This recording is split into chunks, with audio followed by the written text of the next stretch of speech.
Bé, comencem aquesta jornada amb aquesta primera taula, que es una conversación.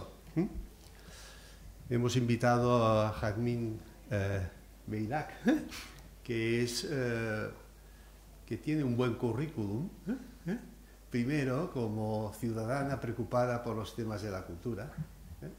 Segundo, con su compromiso político, presentándose a unas elecciones, ejerciendo el derecho político a participar en la Asamblea de Madrid. Y luego no fue una asamblearia o diputada al uso, ¿no? Sino que en la oposición, sino que se atrevió a proponer una ley, a consensuar con los agentes sociales una ley de derechos culturales en un entorno difícil, no diría que hostil, para esos temas de los derechos culturales, y presentó un proyecto de ley bien elaborado, argumentado, negociado con muchos agentes culturales y sociales, que ha sido un referente. Después se dedicó a escribir sus reflexiones en un libro que se llama La cultura ingobernable, que hace una reflexión sobre cómo está la cultura, la gobernanza de la cultura en la sociedad, nuestra sociedad contemporánea, en ese sentido. Por lo tanto, tiene un trabajo. Pero lo más importante es que por primera vez en una estructura de nuestra administración pública aparece el nombre de derechos culturales. Y el gobierno actual, el ministro de Cultura actual, le encarga una dirección general, que es un organismo de ejecutar políticas de derechos culturales, ¿no? Y nos alegra mucho que este divorcio que había entre políticas culturales y derechos culturales, pues se atajara, sobre todo en la incorporación en la estructura de este concepto, ¿no? Y esto que yo creo que es importante porque es histórico y es fundamental en ese sentido. Además, entonces creo que tenemos una persona que está en política porque llega a la política porque tiene algo que decir y algo que proponer, y esto es bueno.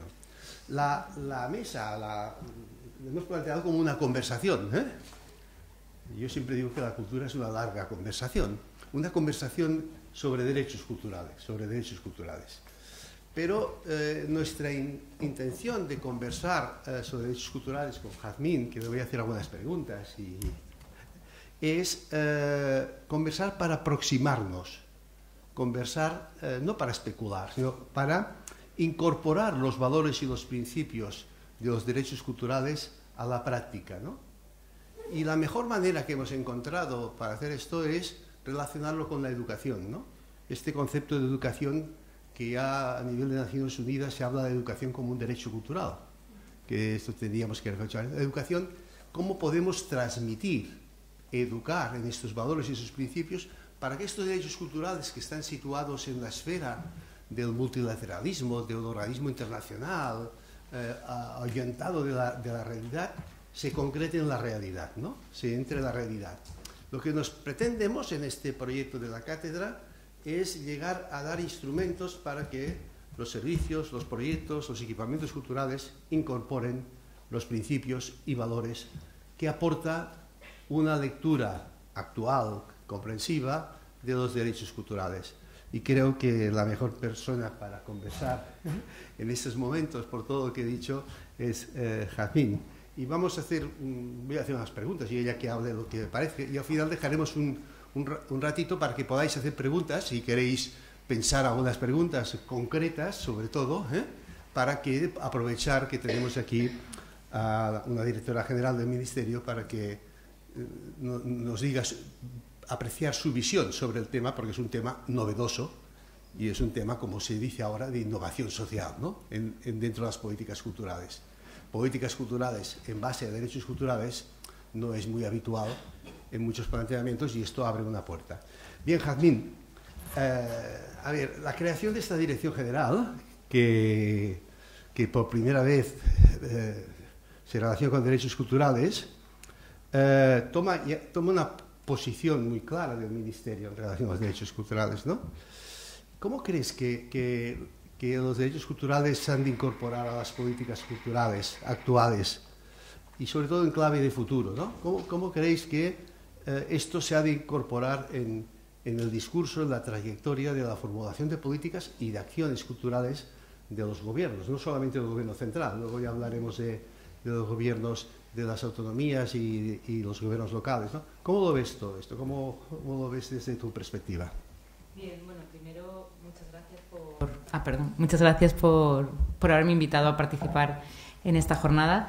Gracias también por el generoso recorrido por mi biografía cercana que has hecho, y también compartir la buena noticia que para mí supuso conocer que se iba a crear una Dirección General de Derechos Culturales, ¿no? Al margen de que yo la pudiera dirigir, sino la propia existencia de esta dirección me parece que es como una toma de posición por parte del Ministerio y me parece muy buena noticia.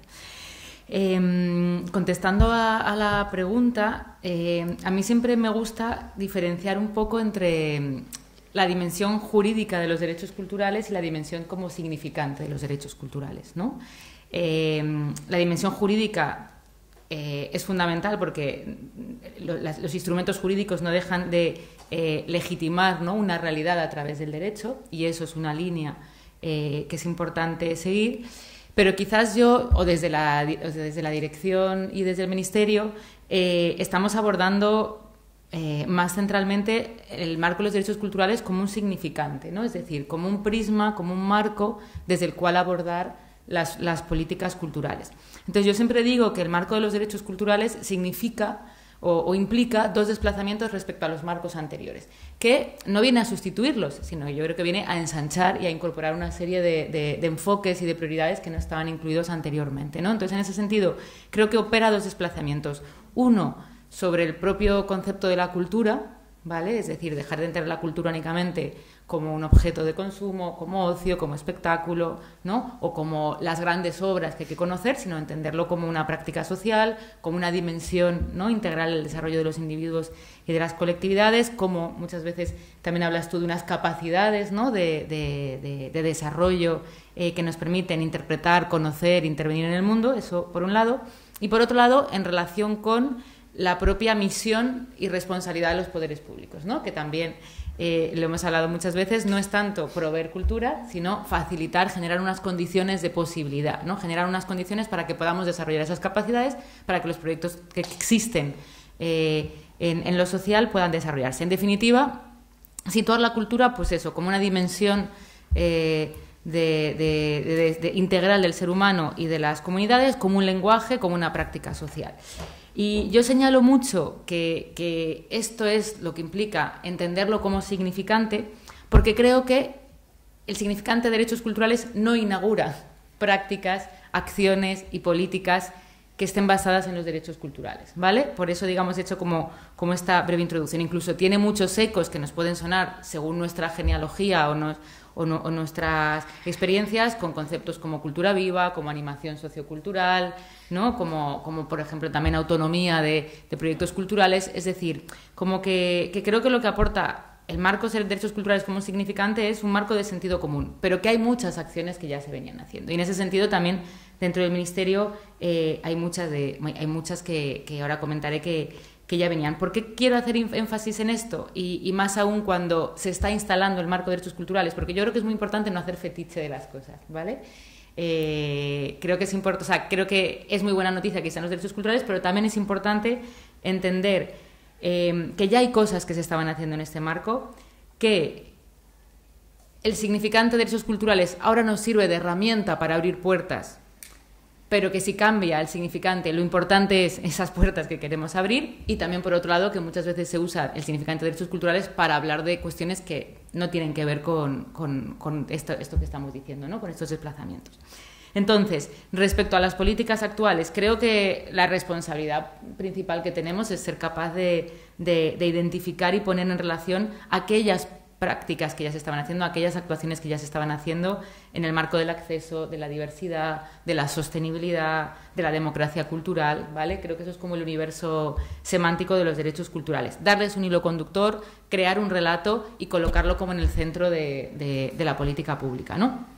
Y respecto al futuro, creo que aquí hay que abrir nuevas vías de apoyo y hay que destinar recursos a toda una serie de prácticas culturales que no se estaban atendiendo, ¿no? Yo creo que en general los departamentos culturales en los distintos niveles de la administración, ¿no? Ministerio, consejerías, diputaciones, ayuntamientos, tienen cubierta su función en relación con la cultura desde una perspectiva sectorial o desde una perspectiva patrimonial. Cubierto mejor o peor, ¿vale? Quiero decir que ya depende de cada territorio, que sabemos y somos conscientes de la precariedad estructural de los artistas, pero es algo que siempre ha estado en el centro de las políticas, lo patrimonial y lo sectorial. Sin embargo, la cultura no es un sector, si entendemos y hacemos caso de estos desplazamientos que decíamos que introducen los derechos culturales, ¿no? Y la finalidad, por ejemplo, de un ministerio no es únicamente atender un sector. Cuando pensamos en el Ministerio de Sanidad, el Ministerio de Sanidad atiende a las condiciones materiales del personal sanitario y es una de sus responsabilidades principales, pero su fin último es garantizar el derecho a la salud. Lo mismo con la educación. Las condiciones del personal educativo, ¿no? De los profesores y del resto del personal, es fundamental para garantizar el derecho, pero no es el objetivo de un departamento, ¿no? Una responsabilidad pública en ese sentido. Entonces yo creo que ahí hay que hacer un giro y entender que la principal responsabilidad pública o abrir un espacio para que una de las prioridades últimas de lo público en relación con la cultura sea la ciudadanía y sea garantizar el derecho, ¿no? Que luego yo creo que vamos a ver cómo se aterrizan esos derechos.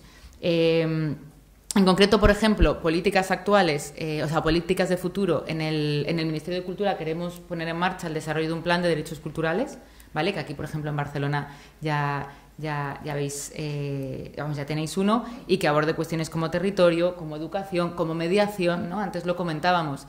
Yo siempre digo que si un poco como que la figura profesional paradigmática del marco de las industrias culturales ha sido el gestor cultural, creo que hay que también entender que la figura de la mediación es uno de los principios, perfiles profesionales del marco de los derechos culturales, ¿no? Porque es lo que nos permite realmente hacer esa garantía efectiva en cuestiones de diversidad étnica, diversidad lingüística, discapacidad, cuestiones de clase. O sea, sabemos que las barreras de acceso a la cultura, tanto a participar como a crear, como a decidir, tienen un claro sesgo socioeconómico, entre otros vectores, y bueno, muchos más ejes, ¿no? Es decir, como que creo que luego lo veremos, hay que aterrizar políticas en cada uno de estos ámbitos. Pero para mí es importante como decir que el marco de los derechos culturales es un significante que implica unos desplazamientos en las prioridades del concepto de cultura, de la misión de los poderes públicos y, por lo tanto, de las prioridades, pero que nos tiene que servir para abrir unas puertas, ¿no? No tiene que convertirse en un fetiche en sí mismo. Muy bien, muchas gracias. Y ¿cómo articular esta política con respecto a los derechos culturales con las comunidades autónomas y las ciudades que tienen, en el caso de las comunidades autónomas, competencias, y las ciudades no tienen competencias, pero son las que más actúan en el sector cultural? ¿Cómo articular gobierno central, comunidades y el poder local? Bueno, a mí me parece uno de los principales retos. Retos por un lado, porque en cultura sabemos que las competencias son concurrentes, por lo tanto es difícil, ¿no? Como que establecer los límites de quién hace cada cosa. Entonces la cooperación y la comunicación es un valor primordial. Y segundo también porque, bueno, pues también aparte de esa distribución de competencias, también está el juego político en el entendido de partido, ¿no? Que va más allá de esa distribución competencial, que también hace que en la cooperación se jueguen o se pongan en juego otras cuestiones que no son meramente como la misión pública, ¿no? Pero sí creo que en el ámbito de los derechos culturales es un reto imprescindible, porque creo que el propio enfoque de los derechos culturales es un enfoque capilar. Es decir, no es posible garantizar los derechos si no es, ¿no? Como desde abajo, y extendiéndose a través del territorio, ¿no? Probablemente otros paradigmas de política pública precisamente lo que quieran es como ir cada vez más hacia arriba y convertirse más globales y elevarse, ¿no? Yo creo que justo los derechos culturales el sentido es distinto y de hecho es precisamente en los pueblos pequeños, en las pequeñas ciudades, en las ciudades intermedias, ¿no? Donde los derechos culturales son más importantes, porque es la vida cultural la que garantiza, ¿no? Hay un desarrollo de las comunidades, de la cohesión social, de la propia, digamos, como autonomía, ¿no? Entonces, creo que es crucial ser capaz de establecer estos vínculos de cooperación. Hay dos herramientas ahora mismo institucionales, que son la Conferencia Sectorial de Comunidades Autónomas y la Federación de Municipios, pero creo que hay que establecer permanentemente un diálogo con el territorio para ser capaz de entender qué se necesita en cada territorio, ¿no? Porque yo creo que esa es otra clave, es decir, hay que hacer políticas desde las necesidades del territorio, porque no es lo mismo en todos los lugares y porque lo que precisamente hay que hacer es como favorecer e impulsar esa riqueza, ¿no? Entonces... Interesante incorporar el concepto de cooperación entre territorios cuando hemos visto en los últimos años que a veces las comunidades autónomas, las regiones, las ciudades viven aisladas unas de otras, que no hay este nivel de cooperación. También es verdad que derechos culturales, en el debate sobre derechos culturales, enseguida se ha hablado de leyes, de normas jurídicas, ¿no? de regularlo por normas, ¿no? Y tenemos el problema, y esto algunas comunidades autónomas ya han iniciado, Navarra, Canarias, aquí en Cataluña había un proyecto, creo que hay algún otro más, de regiones de España que han hecho leyes de derechos culturales o del sistema cultural para intentar situarlo en una ausencia de una ley de cultura que no tiene nuestra democracia. Y eso es otro tema. Pero en esta idea de ley y aterrizar, ¿cómo piensas que se tiene que articular esas dos dinámicas? La posibilidad de incorporar un marco normativo para estas prácticas y sobre todo cómo esto aterriza, como ya decías, más en el ámbito de la cultura de proximidad, en pueblos, ciudades, barrios, comunidades, que ya se vive más en intensidad los vacíos y las posibilidades de ejercer el derecho cultural. Bueno, yo creo que las leyes que se han aprobado, concretamente la de Navarra y la de Canarias, y las que se están desarrollando, ¿no? Como la catalana, en Aragón, por ejemplo, hubo un texto que de momento se ha quedado ahí parado, y en la comunidad, bueno, lo que has contado en la Comunidad de Madrid, en Andalucía también hubo una iniciativa. Es decir, como que en los últimos 2 años ha habido una proliferación, ¿no? de propuestas de leyes culturales, algunas con más éxito que otras. Aquí vuelvo a decir, está la dimensión jurídica, ¿no? De establecer unas garantías para el desarrollo de los derechos culturales. Creo que en ese sentido tenemos todavía mucho camino que recorrer a nivel legislativo, ¿no? Porque algunas de las leyes no dejan de ser todavía como más declarativas que garantistas, entonces yo creo que ahí hay un camino que recorrer, pero sobre todo creo que han servido para abrir un debate, ¿no? O sea, creo que estamos donde estamos porque ha habido mucha gente que ha estado impulsando también la importancia de estas leyes, ¿no? Entonces son herramientas jurídicas, pero también son herramientas políticas, en el sentido de que abren un debate común y abren un espacio, ¿no? Y nos permiten intervenir pues, en los discursos y en los marcos sobre política cultural. Ahora, es verdad que las leyes no funcionan por sí mismas, hay que decir, funcionan si hay garantías y obligaciones, que de hecho, si no me equivoco, no sé si ninguna de las que existe tiene obligaciones o procedimientos de sanción, o si no, son muy leves, por lo tanto, efectivamente... son más bien en ese sentido declarativas y sobre todo con políticas, ¿no? Esto no es para quitarle valor a las leyes, o sea, creo que son fundamentales esos marcos, pero ahora si no tienen políticas que las desarrollen, pues,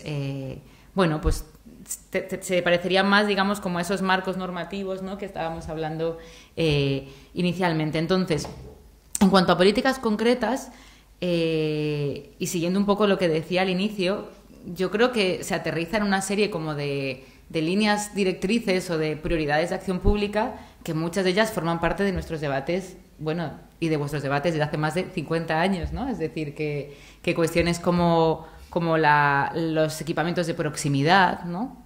Que son fundamentales para construir comunidad, que son fundamentales para hacer ese ensayo cotidiano de la democracia, de convivir con el otro, ¿no? Lo que decía también antes Silvia Plana, de cómo nos permiten quitar esos fantasmas, ¿no? Y relacionarnos con lo diferente y con personas, ¿no? Comunidades que inicialmente no nos acercaríamos, ¿no? La importancia de la participación, de hacer parte, ¿no? Si no formas parte de algo no te implicas, la generación de conocimiento colectivo y de inteligencia colectiva que genera también abrir espacios de participación, hacer accesibles los lugares de la cultura, y eso se lleva haciendo yo creo que en las últimas décadas, pero también sacar la cultura de sus lugares, que yo creo que eso es fundamental, y que me recuerda un poco lo que hacía Pau Casals con la orquesta, ¿no? de obreros, es decir, como ser capaz de poner la cultura allí donde no se la espera, ¿no? Porque en cierto sentido nos permite desacralizar nuestra relación con la cultura, verla de otra manera, pero también romper las barreras de clase, ¿no? Los sesgos a priori que tenemos en relación con la cultura, que probablemente, bueno, pues sabemos, digamos, que hay una reproducción de clase cultural y que si no pusiéramos, ¿no? O no abriéramos espacios donde, no sé, un mercado, un colegio, un centro de salud, la cárcel, pues habría personas que nunca encontrarían, ¿no? Esa experiencia de modo, entre muchas comillas, natural, ¿no? La descentralización, hemos hablado antes del territorio, ¿no? Es cierto que hay un giro territorial de las políticas públicas en el sentido de darnos cuenta de la importancia que tienen, ¿no? Esos pequeños pueblos medianos, ciudades intermedias, donde hay una vida cultural muy rica, que a poco que se den recursos, ¿no? Como que florece con mucha potencia y que genera una diversidad en todo el territorio, ¿no? Porque también arraigada a sus propias memorias, a sus propias tradiciones, pues va generando una diversidad muy interesante. Y como decía antes, a mí incluso a veces hablar de descentralización me parece como un término caduco, ¿no? Porque la descentralización sigue pensando que hay un centro y hay, ¿no?, unos territorios que están fuera del centro, ¿no? Por eso la idea de gira territorial, bueno, yo creo que es más interesante, pero lo que está en el centro es digamos, redistribuir recursos para que lo que sucede en cada territorio pueda florecer. Y también creo que es muy importante el apoyo al tejido asociativo, a los proyectos comunitarios, a los proyectos de base, ¿no? Que por un lado permiten una garantía de los derechos culturales en el sentido de facilitar la participación en actividades artísticas, en lo que tiene que ver propiamente con lo cultural, pero además, y a mí es una de las cosas que más me interesan de la cultura y que supongo que me la habéis oído varias veces, que es la de que impulsan la autoorganización social, ¿no? A través de los proyectos culturales, a través de orquestas, de bandas, de clubes de lectura, a través también de comunidades de gamers en Internet, ¿no? O sea, por no poner, digamos, como imaginarios tan clásicos. A través de la cultura se va vertebrando el tejido social, ¿no? Se va poniendo en acción, se va activando el tejido social, se va conectando. Y a mí eso me parece fundamental hoy, ¿no? Más aún cuando muchas veces hablamos de que uno de los grandes problemas que ha tenido el neoliberalismo como estructura subjetiva es la individuación, ¿no? El individualismo, el desagregarnos. Siempre hablamos de la importancia de generar comunidad, pero la comunidad no es algo que tú puedas decretar, es algo que se construye, ¿no? Y se construye a partir de compartir proyectos, de compartir placer, de compartir inquietud, deseo, ¿no? Yo creo que ahí la cultura nos permite revertebrarnos, revincularnos, y eso creo que es fundamental para la democracia en un sentido profundo, porque lo que nos permite, además esto lo decía también Patrice Meyerbeer, ¿no?, como los derechos culturales son la clave de bóveda de todos los derechos, porque tener la posibilidad de desarrollar la capacidad de expresión, ¿no?, de conexión con los demás, de pensamiento creativo, nos permite tener un lugar de enunciación en el mundo y por lo tanto intervenir en los asuntos públicos, nos permite estar organizados con los demás para también reivindicar una fuerza, ¿no?, y nos permite intervenir en muchas cuestiones más allá de la cultura. Entonces, en ese sentido, yo creo que eso es fundamental. Y luego hay otro elemento que también a mí me parece crucial como principio de política pública, ¿no? Esto sería un poco como cómo aterrizarlo, que es la transversalidad de la cultura, ¿no? Que yo creo que esto es fundamental insistir en ello, que la cultura no es un compartimento estanco, que la cultura no es un sector, y que además tiene muchísimos impactos muy positivos en muchos otros ámbitos, ¿no?, cuando se cruzan. Lo sabemos en la educación, que es uno de los que más ha trabajado, en la salud. La Organización Mundial de la Salud ya en 2019 hablaba de incorporar prácticas artísticas, con el cambio climático, ¿no?, con la ciencia, para la redistribución de recursos y, por lo tanto, para favorecer la igualdad. Es decir, como que creo que es importante pensar que la cultura no se hace en los lugares de la cultura, ni solo lo hacen los profesionales de la cultura, sino que se pueden cruzar. Y eso es bueno para lo que sucede fuera, pero también es bueno para los profesionales de la cultura, porque también amplía el rango de espacios de trabajo profesional, ¿no? Es decir, un músico, una música puede trabajar en una sala de conciertos o puede trabajar en un hospital. Y de hecho, por ejemplo, hay proyectos que llevan a músicas a hospitales donde los testimonios de los profesionales, de los músicos y las músicas son escalofriantes, son emocionantes, ¿no?, lo que sienten cuando están tocando ahí. Entonces, en ese sentido, es el mismo rango, ¿no? Entonces, bueno, yo creo que toda esta serie de acciones creo que forman parte de los derechos culturales. Como decía, muchas llevan décadas en el debate público. Creo que lo bueno del significante de derechos culturales es que ahora decimos, oye, esto ya no puede ser un proyecto piloto, esto ya no puede ser una acción periférica, esto ya no puede depender de la persona que en ese momento es sensible, sino que es algo estructural, ¿no? Entonces, en ese sentido, a mí me parece importante. Y también me parece importante porque creo que nos permite dotar de una relevancia social de facto a la cultura, ¿no? Yo siempre digo que a mí me parece que uno de los principales problemas que tiene la cultura es esa especie como de brecha entre la gente que trabaja en el mundo de la cultura y la que no, ¿no? Entonces, para la gente que trabajamos en el mundo de la cultura o que tenemos alguna relación con la cultura, nos parece que es fundamental para la transformación social, la cohesión, ¿no? Que nos permite intervenir en lo común. Pero en cuanto das un paso al lado, mucha gente considera que es secundaria, que es prescindible, tiene otras inquietudes, tiene otras prioridades. Entonces ahí hay una especie como de brecha que a mí me resulta a veces muy insalvable, ¿no? Y creo que esa brecha es resultado también de las políticas culturales que se han llevado a cabo. O sea, políticas culturales que se han centrado únicamente en el sector, únicamente en la producción, que han usado la cultura como recurso y, por lo tanto, han ido separando la cultura, digamos, de la práctica social y de la vida cotidiana. Entonces, en ese sentido, es normal que la gente pues tampoco sienta que la cultura es algo que la interpele, ¿no? Esto lo vimos mucho no sé si recordáis, en las mareas, cuando fueron los recortes de 2012, teníamos la marea sanitaria, la marea educación, formada por toda la ciudadanía, por todas las comunidades educativas y sanitarias. Sin embargo, la marea de cultura estaba formada por profesionales de cultura, es decir, los ciudadanos, la ciudadanía no salía a reivindicar un derecho, ¿no? Y a mí me parece que es lógico, es decir, no es una culpabilización de la ciudadanía, es que si es normal que no se sintiera que si había recortes en el ministerio algo le iba a afectar, ¿no? Entonces, yo creo que el marco de los derechos culturales nos permite hacer esa reconexión, ¿no? Porque si de repente nuestro hijo o nuestra hija en el colegio aprende a través de proyectos artísticos, la cultura va a ser importante. Si yo cuando tengo migraña en el centro de salud tengo recursos culturales, no artísticos, música que me quita el dolor, va a ser importante, ¿no? Entonces, yo creo que muchas veces la gente que nos importa la cultura y que creemos realmente en su valor, queremos hacer como declaraciones públicas de qué importante es la cultura y por ahí no va, por ahí no sirve, ¿no? Creo que son políticas que realmente reconecten.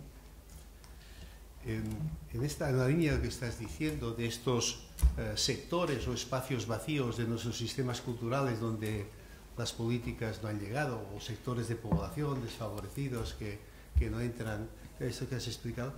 Ayer en la reunión que teníamos surgió la existencia, y hablaba Lorenz de Francia, de sectores, entre comillas, clásicos de la cultura, agentes culturales que estaban reacios a aceptar los principios de derechos culturales, porque obligaba a compartir, diríamos, a compartir los recursos que tiene el Estado para la cultura con sectores que no son los tradicionales, ¿no? O dicho de otra manera, o cuando se habla de políticas de acceso a la cultura, se entiende el acceso a la cultura del sector cultural tradicional. El sector tradicional, tanto público, institucional, como privado, ¿no? Y claro, cuando se abre un poco el campo, que derechos culturales habla toda persona, tiene derecho a participar en la vida cultural, ¿no? Entonces, cuando abrimos esto, está generando hasta discursos en contra de los derechos culturales, porque cree que tocan un status quo de un sector que ha estado viviendo de una forma determinada y que ahora se plantea una relación entre lo público y su obra y su proyecto cultural diferente, ¿no? Entonces, ¿cómo es este tema? Porque también tenemos que ver lo bueno y las contraposiciones que habrán, ¿no? En relación al planteamiento de políticas de derechos culturales. Vale, espera que estoy anotando que... a ver, es así. Creo que en cierto sentido, y depende qué sectores, es comprensible, porque los recursos en cultura son recursos muy precarios, ¿no? Entonces, al final es esta clásica competencia de los últimos contra los penúltimos, ¿no? Que en realidad lo que revela es una precariedad estructural de todo el sector cultural, al margen de que evidentemente siempre hay sectores que son más patrimonialistas, ¿no? Yo aquí creo que hay como, diría como que dos cosas importantes, ¿no? Al margen de que, evidentemente, incorporar un nuevo eje estratégico en política pública implica un aumento presupuestario, ¿vale? O sea, que no se trata de que tampoco juguemos nosotros a los últimos con los penúltimos, sino que es un compromiso con la cultura, porque si entendemos que la cultura es un eje, ¿no?, tan central en la vida de las sociedades, pues evidentemente no es algo menor. Yo antes lo que decía es que no podemos insistir, o sea, aquí hay una especie de, perdón que me derive un segundo, un pez que se muerde la cola, ¿no? Para tener más recursos necesitamos hablar de lo importante que es la cultura, pero lo importante que es la cultura solo se demuestra con políticas, ¿no? Entonces, bueno, ese círculo vicioso tenemos que ir entrando y erosionándolo como podamos. Pero, volviendo a la pregunta, yo muchas veces, cuando tengo reuniones con agentes del sector, yo siempre digo que, en realidad, la mejor política sectorial de apoyo a los profesionales es la que no es sectorial.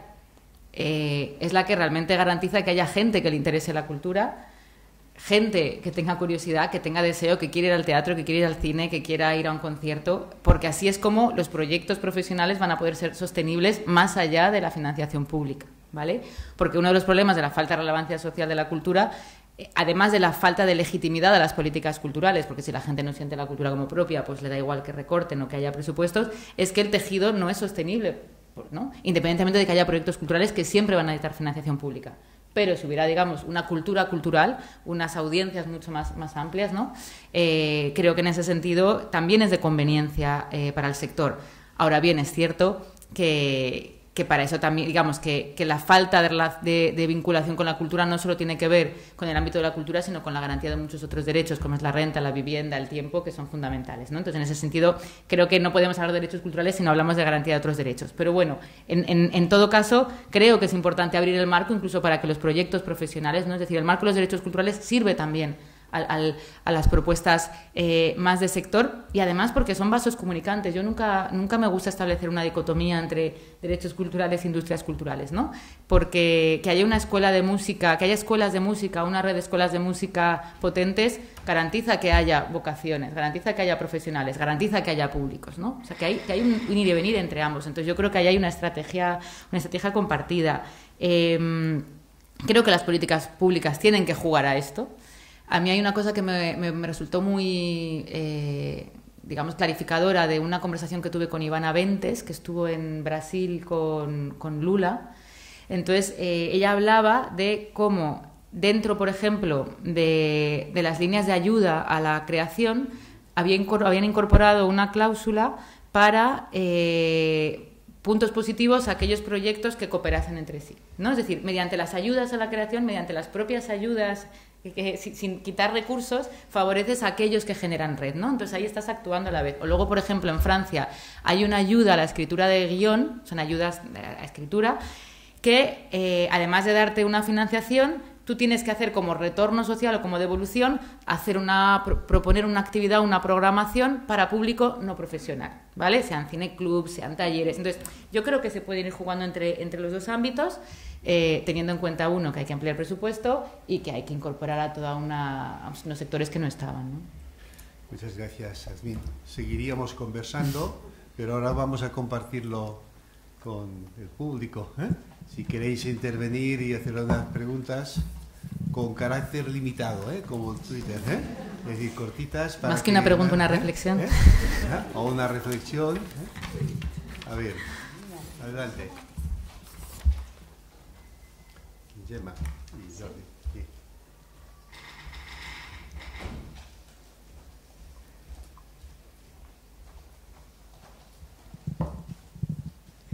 Bueno, a lo mejor ya lo habéis hablado porque llega un poquitín tarde, pero sí que me gustaría preguntarte cómo ves tú la posibilidad o la viabilidad de que en este intento de que la cultura sea también un marco de definición de las propias políticas públicas, se avance en lo que sería esta transversalidad de la cultura, ¿no? Es decir, ¿hasta qué punto es posible trabajar con educación, que sabes que es un poco el ámbito que me obsesiona a mí, creando estos espacios interministeriales, o trabajar en clave también de cooperación entre instituciones públicas? Aquí tenemos ahora un ejemplo que es la mancomunidad, pero que tampoco vemos cómo se está concretando. ¿Hasta qué punto crees que es viable que la cultura también defina otra cultura de administración pública? Yo creo que es todo lo viable, o sea, que es viable si se coloca en un lugar prioritario, ¿no? Yo nunca he formado parte de una estructura administrativa institucional como estoy ahora en la dirección general. Pero sí me voy dando cuenta que si la atención está en conectar, se pueden establecer esas conexiones, ¿no? Es verdad que a veces el trabajo es desbordante y entonces las casillas no son solo casillas conceptuales, sino que son casillas que al final delimitan como la competencia o no la responsabilidad, porque si no sería como infinito, pero creo que si se atiende a esas conexiones y si se pone en el centro es totalmente viable, y para eso creo que hay que establecer espacios de coordinación, ¿no? Tanto formales como informales, es decir, que yo creo que hay una de las cosas que también funcionan es ir conectando, ¿no?, las personas que están en distintos lugares para establecer esos espacios formales.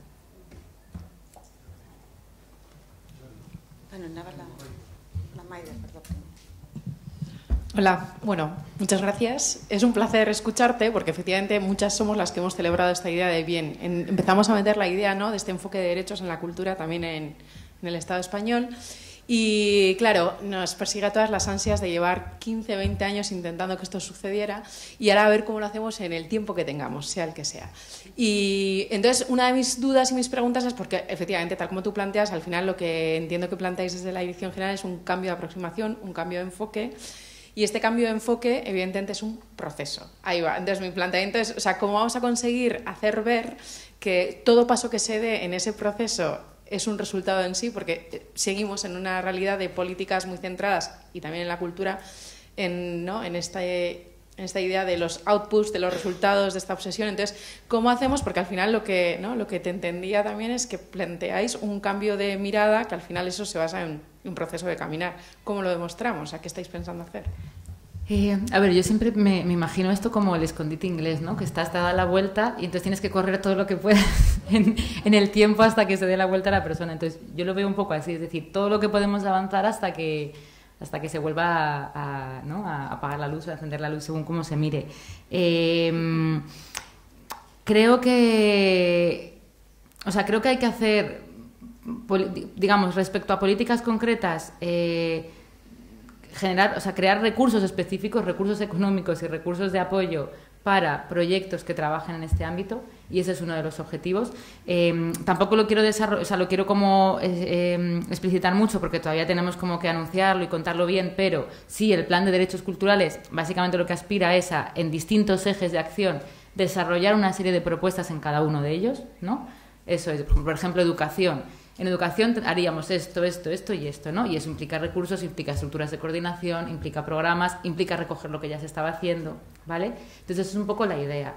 En eso estamos trabajando ahora y, bueno, ya digo, no quiero como anticiparlo porque todavía tenemos que presentarlo públicamente, pero va en esa línea, ¿no? Pero se trata de hacer políticas concretas en este ámbito.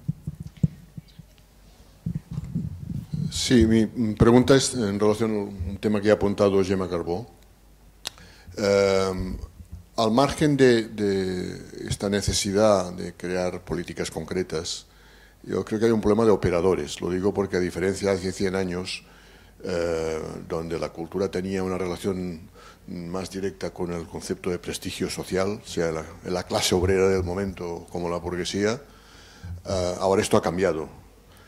Porque además hay un elemento disruptivo, que es que, por supuesto, nunca ha habido tanto acceso a lo cultural, pero es que hay un factor nuevo, a diferencia del impacto que tenía hace 100 años, que es el entretenimiento, las industrias culturales esencialmente basadas en la idea de entretenimiento, y que no hay ningún elemento de crítica a eso. Me parece que todo es necesario e importante.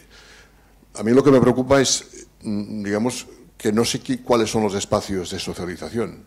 O sea, por eso creo que la relación entre educación y cultura es fundamental, porque los espacios para socializar, que la cultura no solo es un producto, sino algo que afecta a la dimensión individual y colectiva de las personas, desde la escuela y desde esos espacios de socialización, el espacio público, o se abordan o será muy difícil.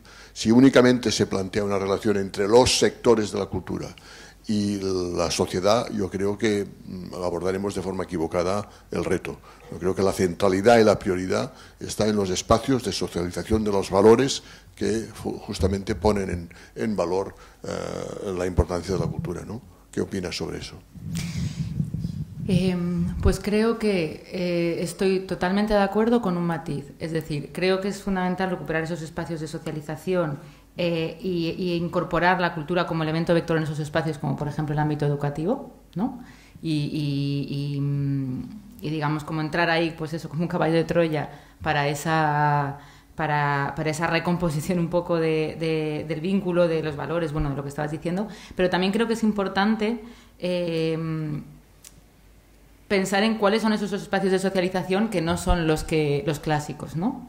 Y que a lo mejor también tienen que ver con el entretenimiento de otra manera. Yo siempre pienso, porque lo he visto en mi propia experiencia, pues no sé, chavales y chavalas que hacen coreografías en el parque y las suben a redes. Esos son espacios de socialización a través de la cultura, a través de un medio que evidentemente tiene muchos otros problemas que no tienen que ver con lo cultural, sino tienen que ver con los modelos de producción y de generación de beneficios, y que hay que cuestionarlos. Pero que en términos, digamos, de articulación de un deseo, de una relación, de una construcción, creo que son importantes, ¿no? Entonces yo creo que es como llevar a esos espacios clásicos, digo clásicos tradicionales, no clásicos tradicionales, que ya conocemos la cultura como ese elemento vertebrador, pero también atender a cuáles son esos otros lugares donde están pasando cosas y donde también podemos intervenir. Una última pregunta. Bueno, ¿no? hay ¿Sí? tres más. ¿Hay tres? Sí. Pues... O hacemos varias y contesto a la vez. Hacemos las Venga. tres y contesto a las tres. Vale. Hola, Yasmín, muchas gracias por la intervención. En España vivimos 8,5 millones de personas que nacimos fuera de este territorio. Es el 17% de esta población, de la población. En Barcelona llegamos al 31%, casi 500.000 personas nacimos fuera del territorio español. Y nos preguntamos entonces qué ideas, acciones para incorporar este factor demográfico de diversidad cultural con la complejidad que supone garantizar las necesidades de tanta población que no, hemos crecido y hemos vivido y tenemos este background cultural de este territorio en el que vivimos. Yasmín, agradecerte, bueno, me regreso a tu experiencia legislativa y agradecerte esta estrategia semántica de dividir la dimensión de las leyes en una dimensión jurídica y la otra, la dimensión significante, porque me parece muy inteligente y muy estratégica el planteamiento, sobre todo para el diseño normativo. Y voy a conectar con la pregunta anterior sobre cómo concilias o cómo se concilia en esa práctica legislativa para efectos de diseño normativos, marcos conceptuales que van a desarrollar estas políticas culturales, el discurso de la diversidad, porque la diversidad implica muchísimas cosas que se acaban de mencionar, algunas incómodas, ¿no? Pero para ser realmente garantizar y hacer efectivos estos derechos culturales, la clave para mí es la diversidad y salirnos un poco de ese discurso hegemónico. Sí, bueno, muchas gracias por la charla. Yo quería comentar, antes que comentabas lo de los recursos y los insumos, escuchando a Juan Carlos Tedesco, hace unos años una conferencia muy interesante, hablaba de todo el proceso que se hizo precisamente en Latinoamérica, en según qué momentos y en según qué países incrementar los insumos, los recursos, etcétera. Y él hacía la reflexión de que eso nunca fue suficiente. Y la reflexión que hacía, que a mí me pareció muy oportuna, es que al final nosotros educamos, y yo me voy al campo de la educación, que es mi mundo, ¿no? Al final desde cómo fuimos educados. Entonces, romper eso quiere decir, por un lado, esos miedos a qué hago yo con mi privilegio, o ya ni mi privilegio, sino con aquello que conozco, cómo me pongo a explorar aquello que no conozco, cómo me arriesgo a pensar la educación desde otro lado. Y las personas que trabajamos desde las artes, esto se habló también en el Fórum de Artes y Educación aquí mucho, ¿no? Entrando en los colegios, entrando en los institutos, nos encontramos con un profesorado al que hay que remover mucho, ¿sabes? Y seguramente para eso necesitamos recursos, y como decía Diego, necesitamos recursos y además mediadores y mediadoras que sean portadores en su mochila cultural, que diría Joan Subirats, de esta diversidad cultural y que, por lo tanto, permitan, no de una manera impuesta, sino por la capilaridad de la que hablas, este cambio de paradigma o estos nuevos marcos mentales que se tienen que poder relacionar con los otros, ¿no? Porque si no, al menos aquí en Cataluña, yo lo que estoy viviendo es que después del PISA nos vamos para atrás otra vez. Y hay que volver a hacer refuerzo de matemáticas, refuerzo de la lengua, hecho de una manera que no ha funcionado, pero que vamos a seguir haciendo lo mismo. No es una pregunta, es una reflexión. Gracias. I la última i... Sí, una reflexió també. Felicitats per la conversa, Alfons i Jasmine. Les Corts Generals han aprovat un reglament que facilita que es pugui parlar en català, valencià, euskera i gallec a les Corts. El desplegament de les polítiques culturals del Ministeri contemplen el tema lingüístic, la diversitat lingüística, els drets lingüístics? Gràcies. Vale, pues respecto a las dos primeras, ¿no? Las que hacíais un poco respecto, bueno, a toda la gente, ¿no? A toda la población que tiene distintos orígenes, distintas raíces.